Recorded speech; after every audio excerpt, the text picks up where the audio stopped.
The prime hive burned. It rang with the cacophony of war.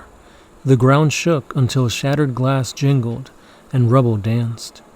Lasguns screamed and autoguns rattled out their staccato war cries. Artillery sent rhythmic thumps and booms, echoing between the tall flanks of ruined hab blocks, as though along man-made canyons. Smoke filled the air, billowing through the district's rubble-strewn streets from the blazing wrecks of ground cars and blasted mining vehicles. Yaves cradled his pulse carbine and made himself small behind the cratered remains of drywall. The Tau gun was a reassuring presence in his hands. It was obviously and infinitely superior to any Imperial technology that Yave had used during what he thought of his old life. It hummed quietly to him, its machine spirit calm and harmonious, so unlike the belligerent ghosts within Imperial machines. "Oh, but you can be wrathful when you must, can't you?" he whispered to it, just like the Tau themselves, he thought. Not peaceful cowards, but not murderous, wasteful zealots either. They won't shy from fighting, but their first recourse is always words, and when they kill, it's for the greater good. The thought centered him further, filling Yave with the sense that he was fighting for glorious masters and a righteous cause. That was good, he supposed, because today it seemed likely that he was going to die for them. "Fire Team 7, report," came the voice of Gui Shenna, his fire team commander, in his ear. She spoke through the small, soothed Vox earpieces that Yave and all his team wore. Another Tau technology, again far superior to the lumpen Vox used by the Emperor's soldiery. 7-3 here, came Narui's reply through the bead. 7-5 reporting, said Tuller. 7-8 here, Yave added in a low voice. He didn't know how close the enemy might be and had no desire to give himself away. Several seconds of Vox silence followed Yave's words, and his heart sank further.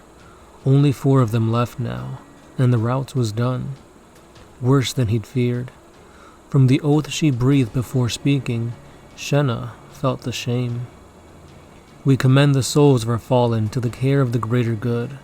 In death may they enjoy the harmony we were all denied in life," she said. Then her tone hardened as she pressed. "Does anyone have eyes on the enemy? Did they follow us?" "I don't think so. They were still busy with the Genestealer cultists," said Tuller, sounding disgusted. Yave knew how big the man felt. This war had been hard enough when it was just the Imperials they had to worry about, but when the Genestealer cults rose up from the mines and sewers, they had plunged Formatis into absolute anarchy, and the neatly ordered plans of the planet's Guevesa liberators had collapsed. The only consolidation, as far as Yave could see, was the sudden uprising had given the Imperials as much trouble as the Guevesa. They have the numbers to plow on regardless, he thought, not to mention that stringent willingness to feed men and women to the meat grinder until victory is finally won. Such mindless slaughter wasn't the Tau Empire's way. Thus, neither was it the way of the Guevesa. Still, all the guerrilla tactics, feigned retreats, and sudden ambushes in the Tau Empire didn't look likely to win them the war for Formatis. "You see the burned-out ground car by the corner of Harold's Way and the thoroughfare Angelic?" asked Shenna. The survivors of her fire team confirmed that they did. "Rally on that point," she said, and Yave felt a faint stir of hope at the determination in Shenna's voice.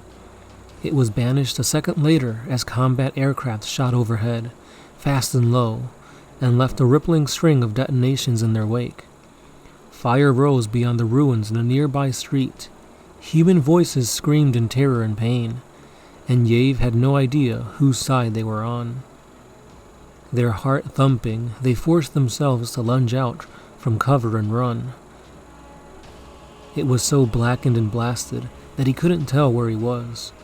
Rubble, glass, and bone crunched under his boots. Drifting smoke turned his breath ragged, and wheezing as he ran, Yave clutched his Tau's gun even tighter. He expected at any moment to feel the sharp burn of a last bolt hitting him, or to be smashed from his feet by the pummeling impacts of autogun fire. Neither came. Instead, Yave slid into the shadow of the wreck, and he was swiftly joined by the last few members of his fire team. Narui, slight and wiry, was formerly a duck cleanser from the Mid-Hive guilds. Tuller had been a manufactorum laborer from Smelter's Falls, until he heard the message of the greater good. Shenna was stern-faced, short-haired, and still boasting the granite-hewn build that the Planetary Defense Militia had given her. They all held Tau guns. They were all scorched and bloodied, and they all looked scared, but fiercely determined. "I've heard from Fire Team 4 and Fire Team 2, said Shenna, and Yave's chest unhitched slightly. The thought that they might be facing this alone had frightened him badly. They've rallied in the Aqua Processor Shrine just north of here. Lighter casualties than us. Not difficult, said Narui, expression grim. I've also had word from Shaper Khan Gok, said Shenna, a note of savage satisfaction creeping into her voice. He and his entire tribe are pushing up from Sector 18.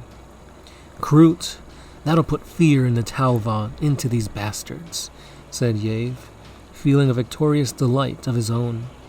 The ferocious and cannibalistic Kroot repulsed him, or at least the ignorant Imperial part, that even years in service of the greater good couldn't wholly expunge.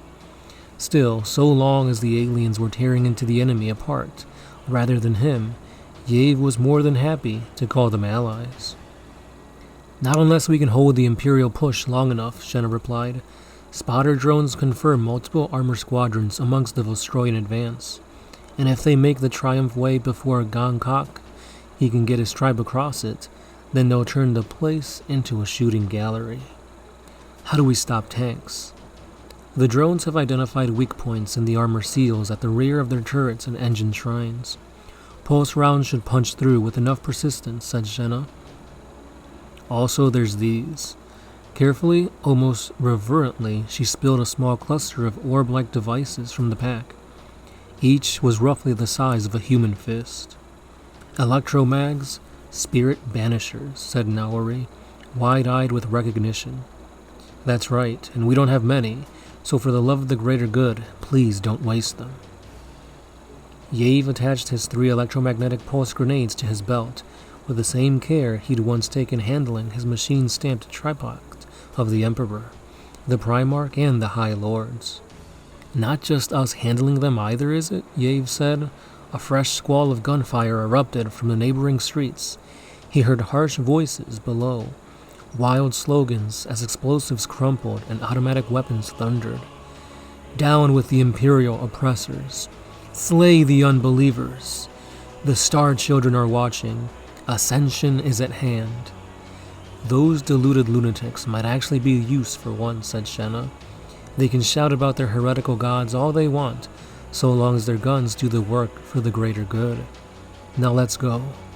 Yave, your point. Get into the ground floor of that hab block and find us a solid firing position that we can flank the Vostroyans from. Yave saluted and set out a jog, hearing the scuff and clink of his surviving comrades as they followed close behind. Into the smoky shadows of the bombed-out hab, through blasted sleep cells and burned-out remains of communal rooms, Yave ignored the sprawled bodies of bone-white grins of skulls. He ignored the sick thump of his heart and the ashen dryness in his mouth, praying fervently to the greater good, as he pushed down his instincts and ran towards the sound of ferocious gunfire that grew louder by the moment. He reached the front of the building and found it half collapsed. Daylight and fire blended into red-gold bands that swirled with smoke where they cut through the gloom.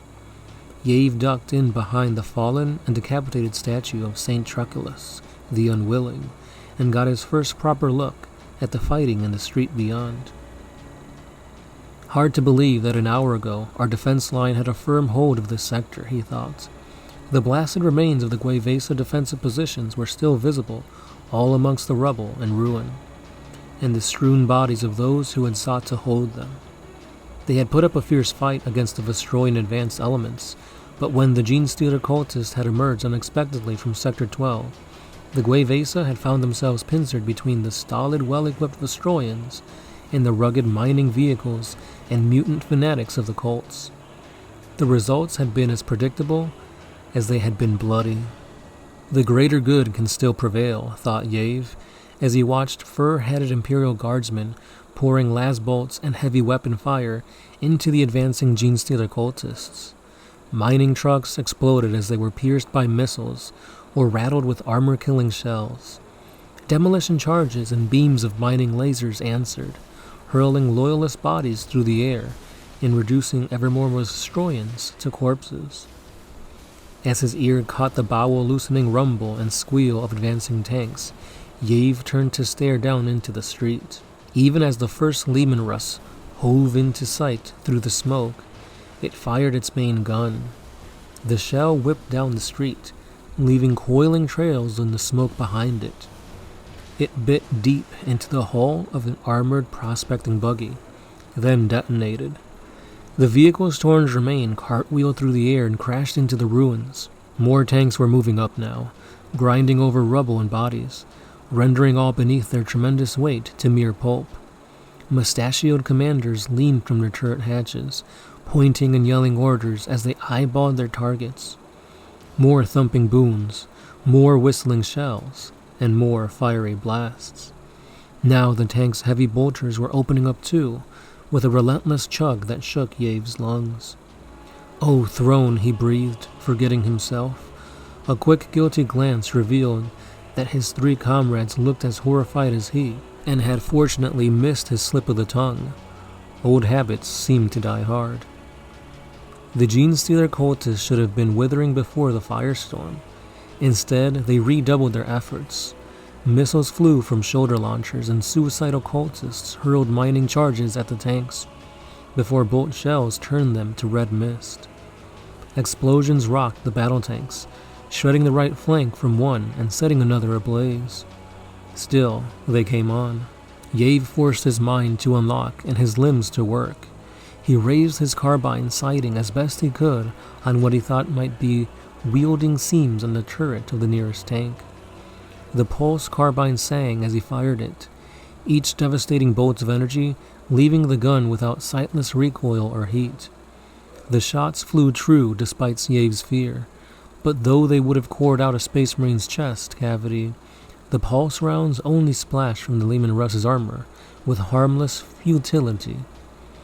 The others joined him, their fusillade forcing the tank's commander to duck back into his vehicle with a cry of alarm. Tuller hurled an electro-mag at it, and it discharged with a thrumming crackle that sent lightning spirits dancing across the tank's hull. More pulse fire was whipping down from somewhere above, the other fire teams adding their strength to the attack. A Leman Russ shuddered to a halt, smoke spilling from its engine shrine, while another's hull gun cut out a shower of sparks. Yet, to his horror, Yave realized that all the combined fury of the Guevesa and the Genestealer cultist was only slowing, not stopping these armored behemoths. One tank roared its turrets, shots sparking from its armor as it elevated its barrel towards them. The vehicle buckled as the gun spoke. Yave didn't see where the shell hit, but a hail of pulse fire slackened suddenly and horribly. He would have felt more sorrow for the deaths among the other fire teams, except that the nearest tank was traversing its sponson heavy bolter directly at his own. "Down! In the name of the greater good, get down!" Fire exploded at Ye's entire body, clenched with the expectation of death. Again, it did not come. It took his bewildered mind a moment to process the fact that it was the Leman Russ that had been blasted silently and violently apart, and not by his fire team. Yave blinked stupidly, then gasped in amazement as he heard the distinctive whip crack of railgun fire. Another tank jerked, then detonated, the blue after-image of a railgun round piercing it through and through. The Tau have come," cried Nauri. As another tank detonated, a voice came through Ye's earpiece, and a glance at his comrades showed him what they were all hearing was true. The voice spoke human words with the hard, slightly halting cadence of the fire cast, but its message was unmistakable. In the name of the greater good, all alien auxiliary forces advance and present yourselves. The Sasaya Sept are here to end your struggle in the name of the greater good. Advance and present yourselves. Nauri was already up and running for the street, firing her pulse carbine into the retreating shapes of panicking Vostroyans. Yave followed her, Shenna and Tuller keeping pace as he emerged into the open. The smoke whirlwind and blew away in a rolling bank, thrust aside by the downdrafts of powerful engines. He looked up in awe as the silhouettes of 3 immense Manta missile destroyers bellied in low and raining repelling fire upon Genestealer cultists and Imperial forces alike. Swarms of micro-missiles burned through the air and detonated in pinpoint clusters. Battlesuits descended on burst jet propulsion, their fire-cast pilots guiding them to land with metallic clangs and the whine of powerful servos. For the greater good, we fight for the greater good. And that is when they shot Nauri. The laser blast came so suddenly that Yave was still processing what he had seen when the battlesuit swung its Gatling laser and scythed more shots through Tuller. The big man went down, half his head missing, his blood misting the air. No, we're Guevesa! Guevesa! Cried Shenna, her expression crumpling from elation to horror, even as Yave cried out in dismay. Shenna brandished her gun as proof, but the only answer she received was the blast of the battlesuit's flamer. Yave reeled back as his fireteam leader and a friend of almost 5 years transformed into a raging torch before his eyes. His mind screamed in bewilderment. He tried and failed to understand what was happening. Had the battlesuit pilot gone mad? Had the enemy done something to the sacred Tau technology? Some insidious haunting that allowed them to control the suit from without? Yet no. As he staggered and stared around, he could see more Tau firing upon the shocked Guevesa as they emerged from cover. Nearby, he heard the crack of Kroot rifles and the alien mercenaries' harsh shrieks as their former allies butchered them. Shaking his head, tears squeezing from the corners of his eyes, Yave dropped his gun and stared in bewilderment and terror at the battlesuit as it stalked towards him. Why, he sobbed. What did we do? The greater good is sullied by your superstition, came the pilot's harsh voice through his battlesuit's emitters. You must be purged. In that way, it might be cleansed. Purged, thought Yave, in abject horror. Cleansed? He had heard words like this before, but never from the Tau. When they kill, it's for the greater good, he thought again, trying and failing to understand. It was his last thought before the battlesuit's guns let fly, and he joined his fallen comrades in the harmony of the greater good. Always